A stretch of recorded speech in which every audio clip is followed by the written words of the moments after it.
Ayan guys, o kain ulit tayo. Alas 8 na ng gabi. So ito na mga idol, yung ulam namin, yung huli ko sa ilaw kagabi. So ngayon lang. Kanya? Saglit lang ako idol sa dagat. Lang namin kakainin. Kasi pag araw wala kami dito sa bahay.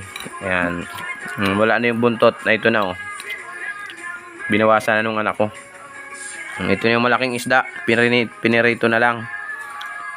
Na ito yung iba, nilagyan ng sinabawan siyempre. Ayan, mayroong talbos ng kamote. At saka yung ibang ano na ito na. Oh. Ayan, oh. Ha? Napakabilis lang mga idol. Wala pa akong isang oras sa dagat. Ayan, may mga ulam na.